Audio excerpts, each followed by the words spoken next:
Mayın 1-dən elektron bületin sisteminə keçirilir. Xəstəlik vərəqəsi elektron sənəd kimi tərtib ediləcək və işçiyə müavinat təyinatı üçün veriləcək. Sözü gedən elektron bületinlərin hazırlanması 2024-cü ildən mərhələli şəkildə başladılıb və hazırda bütün tibb müəssisələrinə şamil olunur.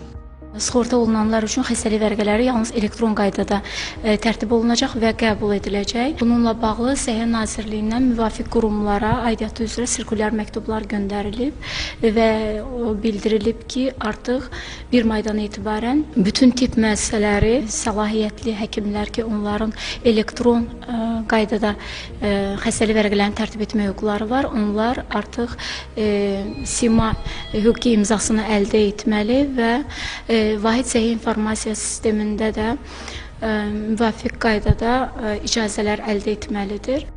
Bundan sonra xəstəlik vərəqələri tibb müəssisələri tərəfindən elektron imza ilə təsdiq edilərək işə götürənə, həmçinin Əmək və Əhalinin Sosial Müdafiəsi Nazirliyinin tabeliyindəki Dövlət Sosial Müdafiə Fonduna elektron qaydada göndəriləcək.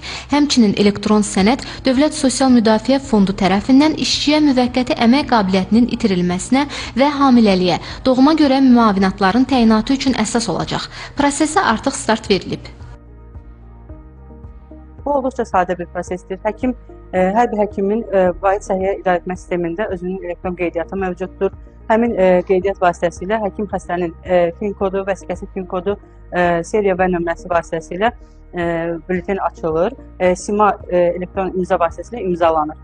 Hər 3 gündən bir bu proses bületin uzatmaya gedir. Sonra isə həkim məsləhət komissiyası, şöbə müdiri və baş həkim tərəfindən də SİMA vasitəsilə imzalanır. Həmçinin bildirilir ki, elektron bületin sisteminə keçid kağız daşıyıcıların saxlanması və emalı ilə bağlı artıq iş yükünün aradan qaldırılması və vaxt itkisinin minimallaşdırılmasına şərait yaradacaq. Sistemin elektronlaşdırılması həm də xidmətlərin çevikliyinə, keyfiyyətinə və şəffaflığının artırılmasına hesablanıb. Gülnar Elqar qızı, Əli Abbasov, Telesəhər.